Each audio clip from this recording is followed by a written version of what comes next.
What's up, everyone? Welcome back to the channel. I am Harrison. Happy New Year. I hope everyone had a fantastic holiday. This year, I am starting this year off with something new, something that I find cool. I hope that it will be useful to all of you out there. It is Tutorial Tuesday. Tutorial Tuesday. What is Tutorial Tuesday? Tutorial Tuesday is every Tuesday I will be putting out a drawing video that I have created in the past, and I am going to teach you how to make that. It will roughly be 10 minutes in length, give or take, depending on the complexity of the drawing. If we go into color, go into inking, if it's just pencil, it could be shorter, it could be longer. If there are characters that you would like to see me draw specifically, please drop them down in the comments below. I will be happy to accommodate any and all suggestions. Today, we are doing a drawing that I did probably a year ago. It's been a long time since I have seen this drawing, let alone worked on it, so it'll be a refresher for myself as well. A lot of these drawings that you'll see in the upcoming weeks and months are drawings that I did in the previous year that I've recorded with no step-by-step tutorial, so I will be doing voiceover supplemented with some cutting back to this camera. Without further ado, why don't we dive in?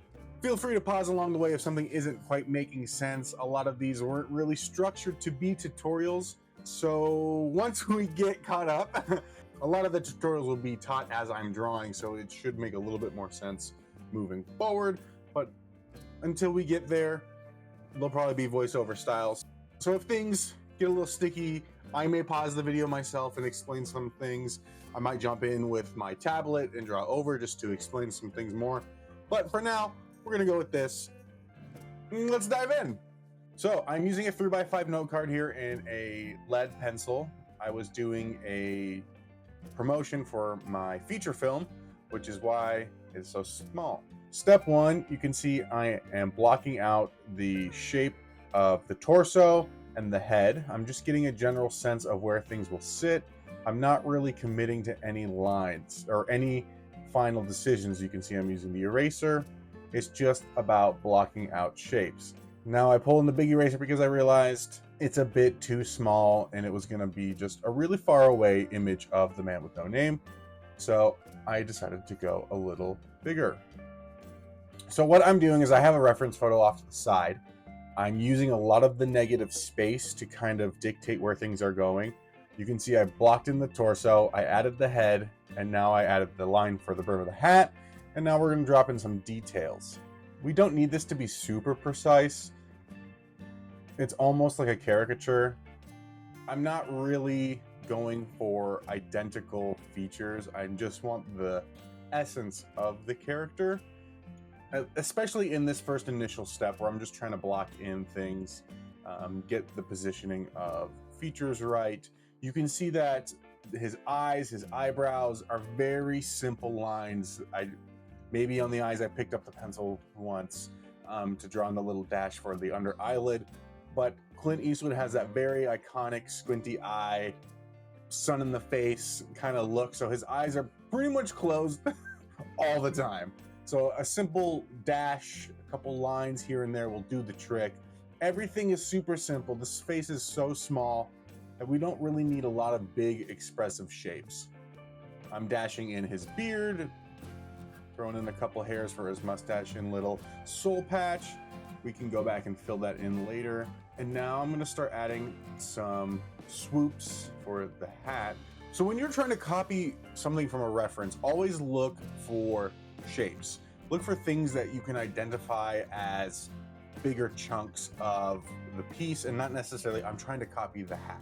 So in this instance, with the hat, you can see that on either side of coming out from the ears are these two C or like parentheses type shapes. And if we pull them out and swoop them, they kind of give you that depth feeling of like the hat goes behind the ears. Again, this is super rough. You can see my shapes are jagged. As I said, this is going to be jumping around quite a bit. So you can see that I've jumped down to the collar, added some details. I went back up to the hat, added the little band across the forehead. And then I erased some things. I a lot of my drawings, I like I said, we are not fully committing to specific details, specific lines, or just kind of letting the drawing be what it wants as we create it. I'm a firm believer of it doesn't have to be the thing right away. As much as we want it to be the thing that we see in our head, we're like, okay, there's the reference. I know how it's supposed to look in my mind.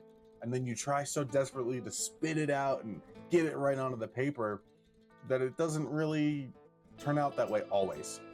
So don't fear the eraser. If something's not working out, just get rid of it, start again.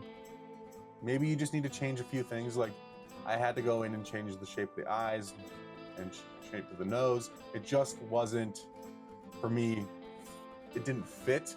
It didn't fit the style that I was trying to achieve. You can see I'm going back in multiple times, trying to get the nose just right. I think I decided that it was too much of a caricature and not necessarily Clint Eastwood. So you can see now it's more in line with my reference. Clothing is, oh my gosh, I do not like drawing clothes. So what I'm doing is finding in the reference certain big shapes of where the fabric folds and falls. So you could, like in my shirt, for instance, there's a lot of shadow and shape. So I'm blocking in this piece. I know that there's one swoop here, and I know that the shoulder kind of comes in here. So I'm blocking in these bigger shapes. I'm seeing like there's triangles, there's a thin like tube, and then there's like almost like a weird rectangle. And then once you have those shapes, you can say, okay, here, there's a shadow here, there's a shadow up here, there's a seam here. Find your biggest pieces first, and then you can add on top as you go.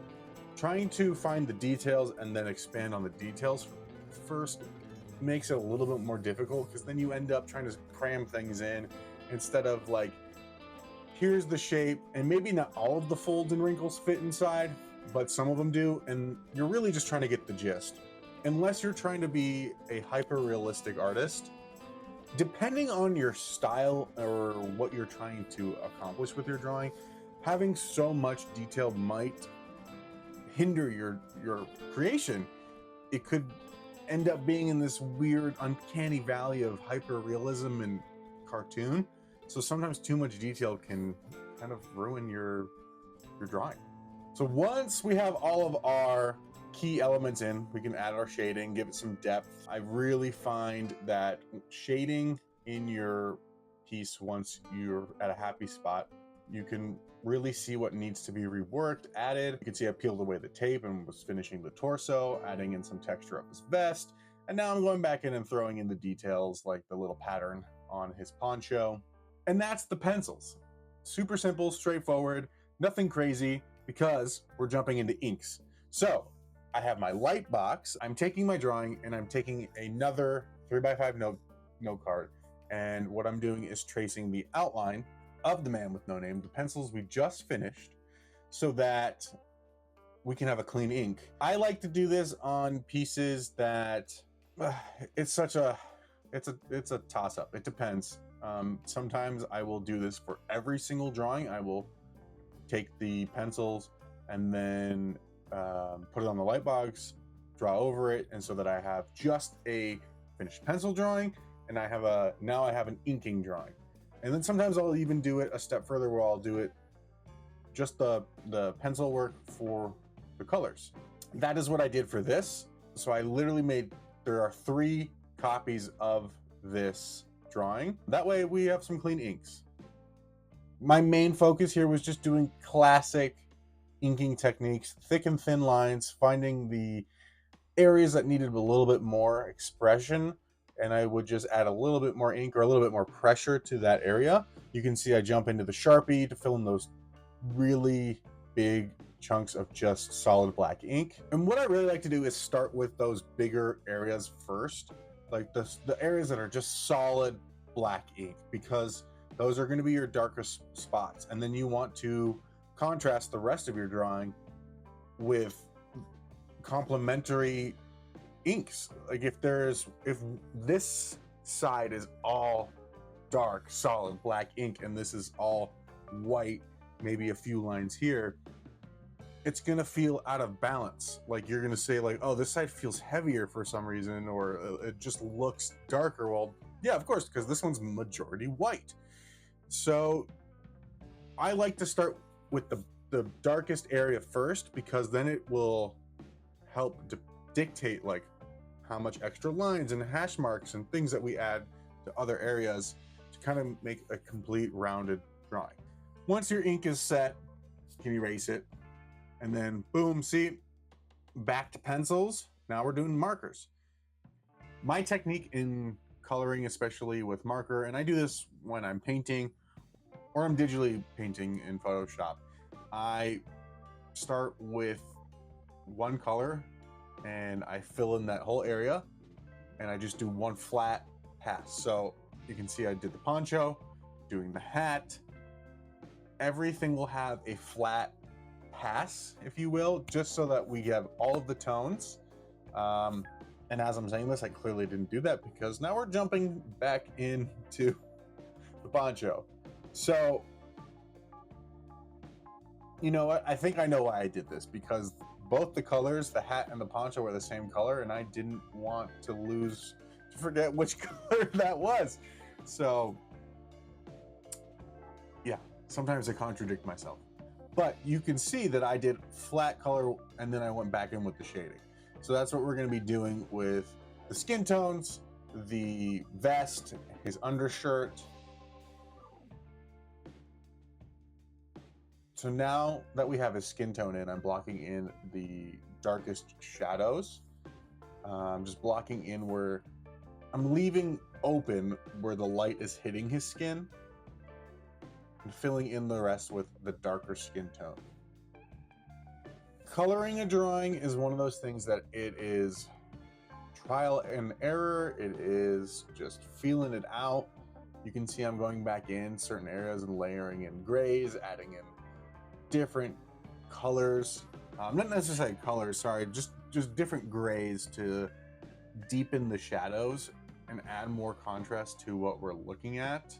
Sometimes you can lay over like unlike the brown, you can layer over a darker brown, which I did. It just didn't give me the depth that I wanted, so I went back in with like a cool gray, and I try to pop those shadows and make it look like there's some more folds and depth to what he has. So coloring is its own thing. I am no master at coloring. I'm barely a master at inking. So it's just doing it multiple times, going back and forth. And sometimes you just have to work the drawing until it gets to a place that you're happy with. And sometimes you push it too far. You just need to know the balance. So now that we have our colors done, I am back in it with inks. We're not going as dark as the prior clip. We're just hitting areas that we need emphasized. So folds in fabric, his face, obviously, we're making sure that his beard is visible, and anything that we can leave without a line, we can. It also depends on your style.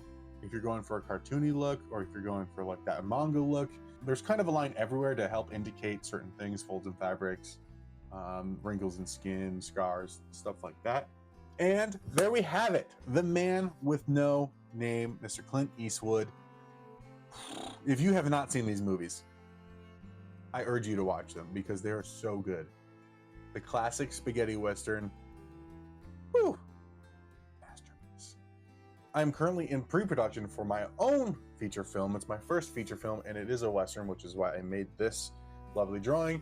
I am heavily inspired by classic western films, so The Man with No Name, The Fistful of Dollars, Good, the Bad, the Ugly, these are all heavy inspirations to me. So you will see a few drawings in this series that are Western inspired. And that, my friends, is the very first Tutorial Tuesday. How did we do on time? I have no idea. It'll be here. Full tutorial time will be here. And that will probably set the precedent for the tutorials. If I can get these tighter, we will get them tighter. But for now, this is kind of the format. So every Tuesday, you can look forward to a brand new drawing tutorial. It will be all sorts of different characters, ranging from the man with no name to Naruto to Majin Buu, anything you can think of. It's not just going to be a one style thing. And I would love for you to give me suggestions if there are characters you would like to see drawn or taught how to draw. Please let me know down in the comments. I'd be more than happy to help you learn how to draw your favorite character. Thank you so much for joining me today on our first ever Tutorial Tuesday. I hope you learned something here. If you did, please give this video a thumbs up. Please consider subscribing and hit that bell notification so that you know when the next Tutorial Tuesday is live. And if for some reason you didn't enjoy this video, please let me know in the comments why you didn't. Was there something that I could have done better? Was I talking too fast? Was I not going fast enough? Were you hoping for step by step by step? Would you like me to draw over the drawing on my tablet to like emphasize and actually show you certain things? Let me know. I'm open to anything. This is just the first one. I would love for these to continue on and evolve and turn into something that I can help teach the community. So please let me know. I want to help best teach you. I already did these drawings, so whatever I can do to help you guys, let me know, because I can always adapt and make sure that how I am teaching these to you makes sense. Thank you so much for joining me today. Happy New Year. I hope you meet all of your goals and achieve everything you want in this brand new year of 2025. Stick around, join me for more tutorials. If your goal is drawing, let's do it together. I will see you next Tuesday.